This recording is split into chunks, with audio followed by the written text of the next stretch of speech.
selayaknya bagi setiap muslim itu setiap aktivitas gerak-geriknya yang dilakukan itu karena diniatkan karena Allah Subhanahu wa taala. لماذا نمت مبكرا؟ قال لكي أقوم مبكرا لصلاة. Mengapa kita tidur cepat? Misalnya, maka diniatkan supaya kita bisa bangun cepat, bisa melaksanakan sholat maghrib. فأصبح نومك عبادة. Maka tidur kita pun menjadi ibadah. إذن هذا معنى لا إله إلا الله. Inilah dia makna la ilaha illallah yang sesungguhnya. فيجب أن نحركها في القلوب ونطبقها. Harus kita gerakkan, kita hidupkan hati kita dengan la ilaha illallah dan anggota tubuh kita digerakkan oleh semangat la ilaha illallah. ولذلك كان الصحابة والتابعون يعلمون معنى لا إله إلا الله. Oleh karena itu kita perhatikan para sahabat dan tabi'in, mereka memahami dengan baik makna la ilaha illallah. ولذلك أثرت فيهم وفي أنفسهم. Karena itu terlihat bekasnya, pengaruhnya secara jelas dalam jiwa dan pribadi mereka. محمد رسول الله الجزء الثاني من التوحيد من الشهادة. Berikutnya adalah Muhammad Rasulullah. Bagian kedua dari syahadat kita mengakui bersyahadat bahwa Muhammad sallallahu alaihi wasallam adalah Rasulullah. سأتكلم عن فضل هذا الدين. Saya akan menyampaikan tentang keutamaan agama ini. أعظم نعمة يجب أن نشكرها أننا مسلمون. Nikmat yang paling besar yang harus kita syukuri kepada Allah adalah nikmat bahwa kita dijadikan Allah sebagai muslim. فاحمد الله الذي يجعلك تعبد إلها غيره. Oleh karena itu bersyukurlah kepada Allah, pujilah Allah bahwa Allah ternyata menjadikan kita hanya menyembah Allah, bukan menyembah yang lain. ولم يجعلك تعبد صنما. Allah tidak menjadikan kita sebagai penyembah berhala, ولم يجعلك تعبد بقرا. tidak menyembah sapi, ولا فأرا. tidak menyembah tikus. هذه نعمة من الله. Ini adalah nikmat Allah. أضل بها بشر وهداك إلى الإسلام. Banyak manusia yang disesatkan Allah, mereka menyembah itu semua, sementara kita ini diciptakan ألا Allah تستحق الشكر؟ hanya menyembahnya. Oleh karena itu, tidakkah kita wajib bersyukur kepada Allah? هل أنت أذكى من هؤلاء الذين يعبدون البقر؟ Apakah kita semua lebih pintar daripada mereka yang menyembah sapi? هل أنت أعلم منهم؟ Apakah kita lebih banyak ilmunya daripada mereka? ولكن أضلهم الله على. Belum tentu bisa mereka lebih hebat, tetapi Allah tunjukkan kepada kita al-haq, hanya menyembah Tuhan yang satu, bertauhid. فاحمد الله صباح مساء واسأله الثبات على هذا الدين. Maka pujilah Allah siang dan petang, siang dan malam, kemudian berdoalah kepada Allah supaya meneguhkan kita dalam agama tauhid ini. الإسلام لما جاء على لسان النبي صلى الله عليه وسلم جاء ليكمل جميع الحياة. Islam ketika diturunkan Allah melalui lisan Nabi Muhammad SAW untuk menyempurnakan aturan kehidupan ini. فتجد الأديان السابقة لا تتكلم عن جميع أجزاء الحياة. Kita perhatikan ajaran agama-agama sebelum Islam ternyata tidak membicarakan seluruh aspek kehidupan. وهي أديان سماوية كاليهودية والنصرانية. Bahkan agama samawi sekalipun, yaitu Yahudi dan Nasrani, tidak membicarakan seluruh aspek kehidupan. جاء الإسلام فما ترك لنا شيئا إلا بينه لنا. Kemudian Allah turunkan Islam, maka tidak satupun masalah kehidupan ini kecuali dijelaskan, nampak jelas hukumnya dalam agama Islam apa. إذا أردت أن تنام أخبرك الإسلام كيف تنام على شقك الليل. Ketika kita ingin tidur, maka Islam menjelaskan bagaimana cara kita tidur, yaitu dengan sisi kanan menempel. ووضع لك الكلام عند النوم. Kemudian ada zikir yang harus dibaca ketika kita tidur. وإذا استيقظت جعل لك الكلام عند الاستيقاظ. Kemudian begitu bangun tidur, ada lagi doa bangun tidur. وجعل لك سنة تمسح وجهك وتقول الحمد لله الذي أحياني بعدما أماتني وإليه. Kemudian Rasulullah atau Allah sunahkan kepada kita begitu bangun tidur mengusap wajah, kemudian membaca zikir bangun tidur, alhamdulillahilladzi ahyani ba'dama amatani. ثم أرشدك إلى الوضوء. Kemudian kita dituntun oleh Allah untuk berwudu. ثم أرشدك أن تصلي ركعتين قبل أن تخرج من البيت. Kemudian disunahkan juga sholat 2 rakaat sebelum kita meninggalkan rumah. وإذا خرجت إلى عملك لا تلاقي أحدا إلا سلمت عليه. Kemudian begitu kita pergi untuk bekerja, maka Islam mengajarkan kita tidak biarkan bertemu dengan seseorang kecuali kita ucapkan salam. وإذا كنت تبيع وتشتري أعطاك أحكام الحلال والحرام. Ketika kita hendak jual beli, Allah turunkan jelaskan hukum mana yang halal, mana yang haram. وجعل لك أوقاتا تناجي الله سبحانه وتعالى لكي يعطيك من الزاد والقوة. Dijelaskan pula waktu-waktu tertentu supaya kita bermunajat kepada Allah sehingga ini menjadi penguat bagi roh dan jiwa kita. وإذا أردت أن تأكل أخبرك كيف تأكل. Ketika kita hendak makan, Allah jelaskan bagaimana caranya kita makan. وإذا انتهيت من الأكل ماذا تصنع. Begitu selesai makan, jelas pula petunjuknya apa yang harus kita lakukan. عجيب هذا الإسلام. Sungguh luar biasa sesungguhnya agama Islam kita الحمد ini. لله الذي جعلنا مسلمين. Maka segala puji bagi Allah yang telah menjadikan kita semua sebagai umat Islam. ألا يستحق هذا الشكر. Tidakkah ini semua pantas kita syukuri ikhwan dan akhwat sekalian? ولذلك يقول اليهودي لسلمان الفارسي لقد علمكم نبيكم كل شيء حتى الخراء. حتى الخراء يعني إذا أراد الإنسان يقضي حاجته أخبره ماذا يقول وكيف يصنع وإذا انتهى ماذا يقول. Oleh karena itu pernah seorang Yahudi berkata kepada Salman Al-Farisi, Islam mengajarkan kalian segala sesuatunya, bahkan bagaimana untuk buang hajat sekalipun diajarkan oleh Islam. Bagaimana mau buang hajat dan bagaimana adab ketika buang hajat dan bagaimana setelah itu. Bahkan itu pun diajarkan oleh Islam, dituntut umat Islam oleh agamanya. فالحمد لله الذي جعلنا مسلمين. Maka alhamdulillah, pujilah Allah Subhanahu wa taala yang telah menjadikan kita sebagai muslimin. فإذا أردت أن تعمل شيئا لابد أن تستشير الإسلام كيف الطريقة لهذا العمل. Oleh karena itu ketika kita hendak melakukan sesuatu, maka minta pendapatlah kepada Islam bagaimana kita harus melakukannya. فمعنى محمد رسول الله هي الاتباع لمحمد صلى الله عليه وسلم.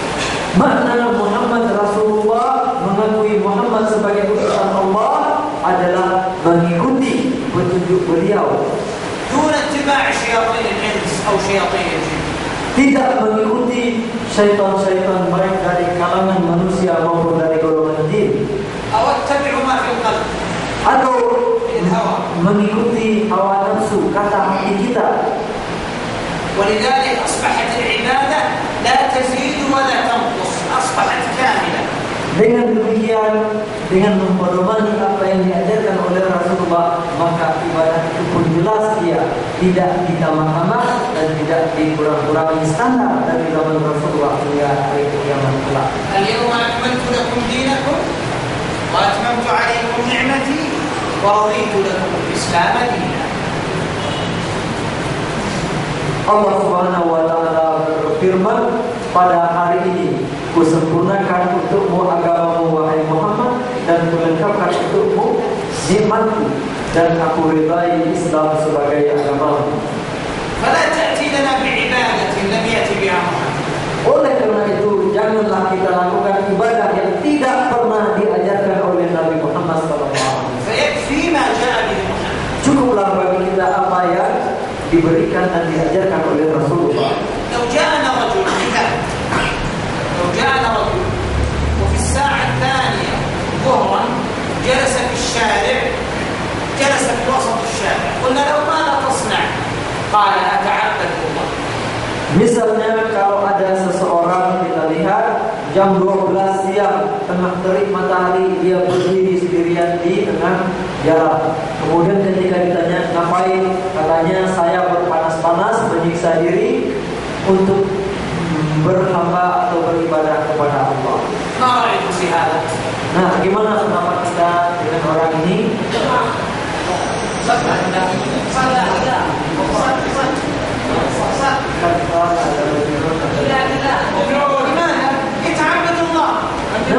Mengapa kita celakakan dia beribadah? Kan baik. Ya, walaupun dia ikhlas tetapi tidak mengikuti sunnah Rasulullah.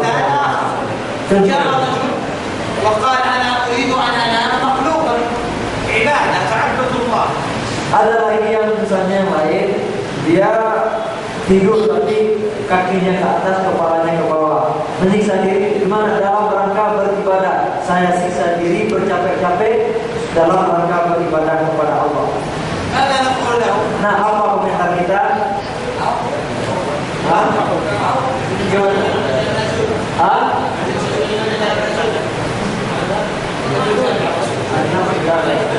مثال ثالث لو رأى رجلا رؤيا في المنام رؤيا سيئة فقام وضرب برأسه الجدار قلنا لماذا؟ قال أتعبد الله يزول هذا الشر. Nah, misalnya ada lagi yang lain, orang mimpinya buruk, kemudian begitu bangun dibenturkannya kepalanya ke dinding. Kenapa? Katanya supaya kejahatan mimpi tadi hilang. Ini dalam rangka beribadah. Gimana kita benarkan atau tidak?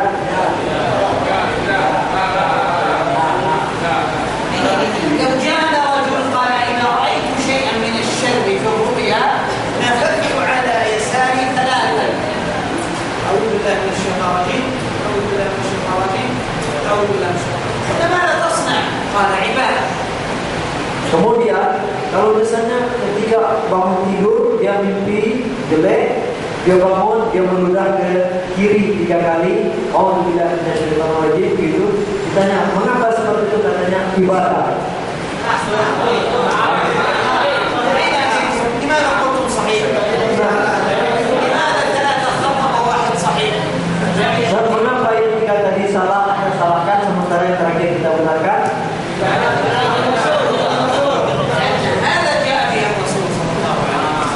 Karena yang terakhir ini disebutkan oleh atau diajarkan oleh Rasulullah SAW. ولذلك يقول سفيان الثوري من أئمة أهل السنة إن استطعت أن لا تصنع شيئا إلا بسنة. Oleh karena itu Sufyan Ats-Tsauri, salah seorang ulama Ahlu Sunnah, mengatakan jika kita mampu, kita tidak melakukan sesuatu kecuali dengan sunnahnya. Semua yang kita ada dalilnya, setiap tindakan kita ada dalilnya. Kalau kita mampu itu sudah cukup. Kok bisa? Jangan bikin-bikin lagi yang lain. Kalau bisa, setiap tindakan kita ada dalilnya. Begitu. Ada sunnahnya dari Rasulullah. لمثال قول سفيان لو هذا المنديل قدمته له ما رأيكم بهذا؟ Nah, misalnya ketika beliau memberikan kepada saya ini, فأخذه بالشمال. saya والسنة مده باليمين ويأخذه باليمين لأن النبي صلى الله عليه وسلم كان يعجبه التيمم في تنعله وفي ترجله وفي شأنه. Nah, seperti tadi beliau memberikan kepada saya, ini kan perkara sepele, diberikan dengan tangan kiri, kemudian saya terima dengan tangan kiri. Makanya kan seperti itu. Tapi usahakan dengan tangan kanan. Mengapa? Karena Rasulullah SAW menyukai melakukan sesuatu dengan kanan. Memakai celana dengan dimulai kaki kanan. Pakai sandal juga seperti itu. Kemudian berjalan juga beliau mulai dengan kanan. Segala sesuatunya Rasulullah utamakan mendahulukan yang kanan. Termasuk juga dalam hal-hal seperti sepele seperti tadi. معنى محمد رسول الله أن ماذا؟ أن أتابع ما جاء به محمد صلى الله عليه وسلم ولا أتابع هواي أو عقلي. Artinya beriman dengan Muhammad Rasulullah sebagai Rasulullah itu adalah kita pedomani seluruh pedoman Rasulullah seluruh aktivitas kita standarkan dengan sunnah Rasulullah, tidak berdasarkan perasaan kita atau pendapat kita semata. لأن الإسلام يوافق العقل ولا يخالف. Karena pada dasarnya Islam itu pasti sesuai dengan akal manusia yang logis dan sehat, tidak pernah bertentangan dengan logika sekalipun. هذا معنى لا إله إلا الله محمد رسول الله. Inilah makna la ilaha illallah Muhammad Rasulullah yang كل sesungguhnya. عبادة لا تقبل إلا بإخلاص وتكون متابعة للجامع محمد صلى الله عليه وسلم. Oleh karena itu setiap ibadah, setiap amalan tidak diterima oleh Allah kecuali jika dilakukan dengan ikhlas, kemudian dengan mengikuti sunnah Rasulullah sallallahu alaihi wasallam. وإذا أردت أن تقترب إلى الله وترتفع في العبادة فأخلص العمل وتابعه. Jika kita ingin dekat dengan Allah, kemudian ditinggikan derajat kita di sisi Allah, itu saja caranya, ikhlas dalam setiap amal kita, setiap perbuatan kita, kemudian pedomani sunnah Nabi Muhammad sallallahu alaihi wasallam. ولذلك من سنن النبي صلى الله عليه وسلم الذي يعمل بها هي في هذه الأيام الفاضلة 10 ذي الحجة. Di antara sunnah-sunnah Rasulullah yang harus kita perhatikan, misalnya pada hari-hari 10 hari awal Zulhijjah, bagaimana Rasulullah menghidupkannya, bagaimana Rasulullah mengisinya. فهي من أعظم الأيام وأقسم الله بها والفجر وليال 10 فهذه المقصود بها 10 ذي الحجة. 10 hari awal Zulhijjah ini merupakan hari yang agung, hari yang Allah Subhanahu wa taala bersumpah dengannya, wal fajri wa layalin ashr, demi fajar dan malam-malam yang 10. Maksudnya ini malam-malam 10 hari di awal Zulhijjah ini. يقول النبي صلى الله عليه وسلم ما من أيام العمل أفضل فيهن من هذه الأيام. قال ولا الجهاد في سبيل الله قال ولا الجهاد في سبيل الله إلا رجل خرج بماله ونفسه ولم يرجع من ذلك.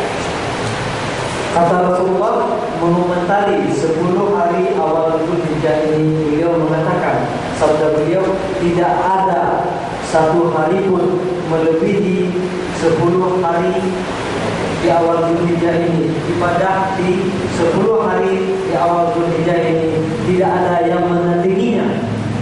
Kemudian ada sahabat yang bertanya, bagaimana dengan jihad ya Rasulullah? Rasulullah mengatakan, termasuk jihad. Jihad tidak bisa menandingi pahala amal ibadah pada 10 hari awal Zulhijjah ini, kecuali orang yang berjihad itu dia pergi berjihad dengan dirinya sendiri, dia sendiri yang pergi dengan biayanya sendiri, kemudian nyawanya tak kembali, hartanya pun tak kembali, dia mati syahid. Pergi berjihad dengan tanggungan sendiri dan mati syahid dalam jihadnya itu. Itulah yang bisa menandingi pahala orang yang beribadah pada 10 hari di awal Zulhijjah ini.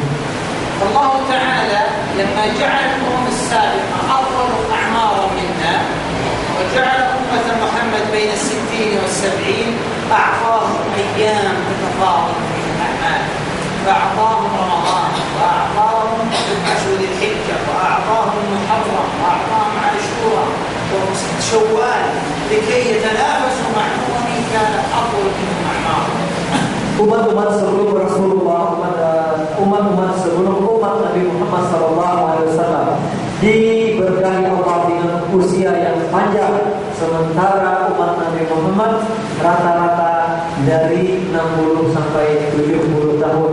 Tetapi kemudian Allah Subhanahu wa taala memberikan kepada mereka dalam bentuk lain. Ada hari-hari di mana pahala dilipat gandakan. Ada bulan Ramadan, kemudian ada 10 hari awal Zulhijjah, kemudian ada 6 hari puasa pada bulan Syawal, ada bulan Muharram, ada hari Asyura dan kesempatan-kesempatan lainnya.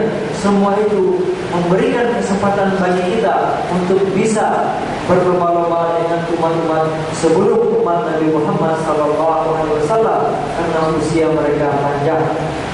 فهذه العشر يشرع فيها كل عبادة.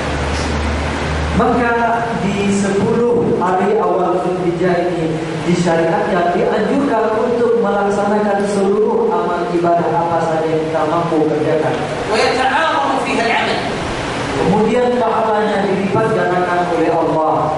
التوبة والصدقة والصيام وكثرة الصلاة وكثرة الاستغفار وقراءة القرآن وطلب العلم.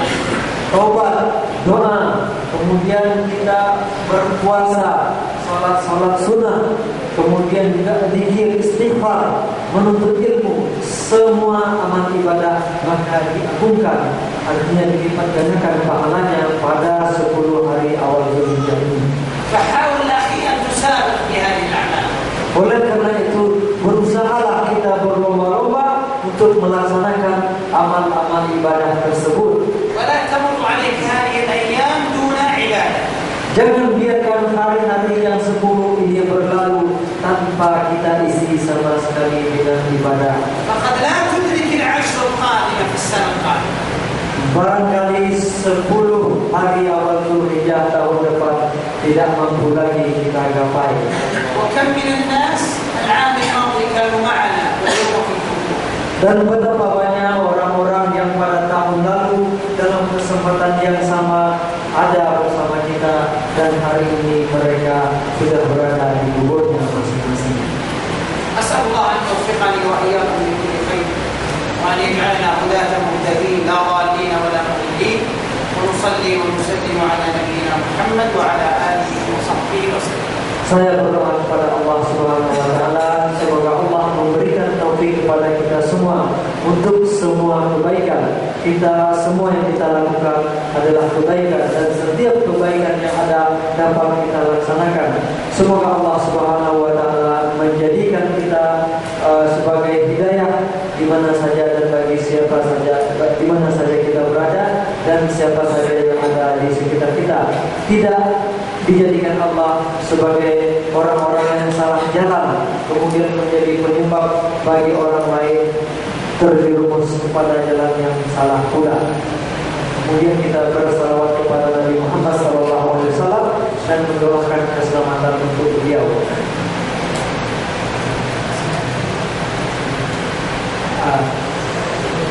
Ada yang bertanya? Ada pertanyaan? Nah, silakan. Assalamualaikum warahmatullahi wabarakatuh. Saya mau bertanya tentang 10 hari pertama di bulan Zulhijjah. Amalan-amalan kan secara umum seluruh amal. Tentang puasa itu yang saya tahu 9 Zulhijjah. Karena ada juga kan orang puasa dari hari pertama sampai hari ke-9. Apakah ini termasuk sunnah juga? قال ما يتعلق بفضل الأول من الهجرة نعم كل العبادات مستحبة في ذلك ولكن بالنسبة للصيام حسب ما عرفنا ذلك خاص بتاسع من ذي الحجة ولكن بعض الناس يصوم من أول إلى التاسع وهل هذا من السنة كذلك أو بالنسبة لصوم يوم عرفة هذا ورد في حديث خاص على عظم يكفر السنة التي قبله والسنة التي بعده هذا خاص ولكن بقية الصيام جاء بحديث عام من عموم العبادات. Jadi tentang puasa hari Arafah itu ada hadis khusus berbicara tentang keutamaannya bahwa puasa hari Arafah akan mengampuni keutamaannya Allah akan mengampuni dosa kita yang telah lewat dan dosa yang akan 1 tahun yang lalu dan 1 tahun yang akan datang. Hadis khusus menerangkan keutamaan puasa hari Arafah khusus itu. Adapun puasa pada hari-hari sebelumnya ini dipahami dari keumuman hadis tadi. Karena Rasulullah mengatakan ibadah pada hari-hari tersebut tidak ada ibadah lain yang melebihi keutamaannya. Artinya ibadah itu umum. Nah, jadi semua ibadah berarti termasuk sampai situ. Jadi tidak. Apakah Rasul berpuasa juga? Kalau karena Rasul yasumu kita. ثبت عن النبي صلى الله عليه وسلم في بعض الاحاديث انه يصوم وضعفه بعض اهل العلم. Nah, memang ada beberapa hadis yang menerangkan bahwa Rasulullah puasa pada hari-hari tersebut, tetapi ahli ilmi atau ulama mendayangkannya. لكن نحن عندنا قاعده اذا تعارض فعل النبي صلى الله عليه وسلم مع قوله نقدم القول لان الفعل قد النبي صلى الله عليه وسلم تركه لسبب اما للجهاد اما للتعب اما لغير ذلك من الامور. Jadi tadi hadisnya betul ada tapi didalilkan oleh ulama. Tapi ada kaidahnya mengenai hal ini. Jika ada semacam terkesan pertentangan antara hadis qauliyah perkataan sabda Rasulullah dengan perbuatan beliau. Nah, terlihat ada kalau ini perintah perkataan Rasulullah sementara perbuatannya tidak seperti yang beliau perintahkan, maka kaidahnya adalah kita dahulukan qauliyah perkataan Rasulullah. Mengapa? Bisa jadi perbuatan beliau ini beliau tinggalkan karena faktor-faktor tertentu. Nah, ada alasan-alasan tertentu yang tidak diketahui. Tetapi ini jelas adalah sharih perkataan. Jadi ketika ada ta'arud itu ada semacam pertentangan. Itu pertentangan itu sebenarnya dalam paham kita saja ya. Pemahaman kita ini sebenarnya pertentangan. Maka yang didahulukan adalah perkataan atau hadis qauliyah Rasulullah SAW. Kemudian keutamaan puasa itu kan pengampunan dosa tahun ini dan tahun yang akan datang. Ini maknanya semakin. Dia kalau anda saudara Arafat ini dulu kepada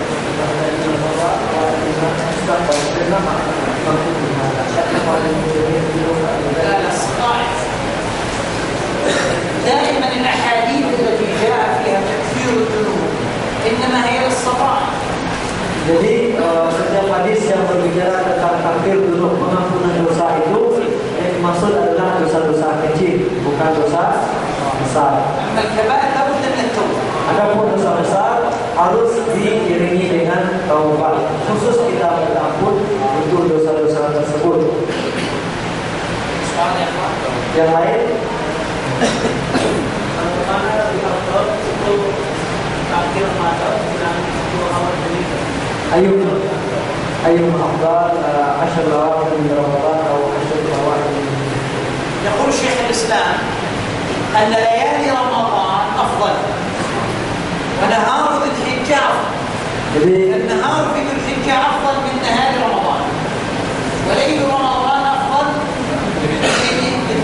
Jadi Syekh Islam mengatakan bahwa 10 malam terakhir bulan Ramadan itu lebih baik, itulah yang paling baik. 10 terakhir malam Ramadan, malamnya lebih baik daripada 10 awal malam Dzulhijjah. Malam Ramadan lebih baik. Tetapi tentang siang, maka siang 10 awal Dzulhijjah lebih baik daripada 10 akhir Ramadan. Kalau siang Dzulhijjah, kalau malamnya Ramadan. ما هي أنا اسألوني أنا أسأل ما هي الأعمال التي شرعت في ذي الحجة ولم تشرع في رمضان؟ Nah, apa amalan yang disyariatkan pada bulan Dzulhijjah ini tetapi tidak disyariatkan pada bulan Ramadan? Bulan Dzulhijjah tidak pada bulan tetapi tidak pada bulan Ramadan. ada faedah bagi yang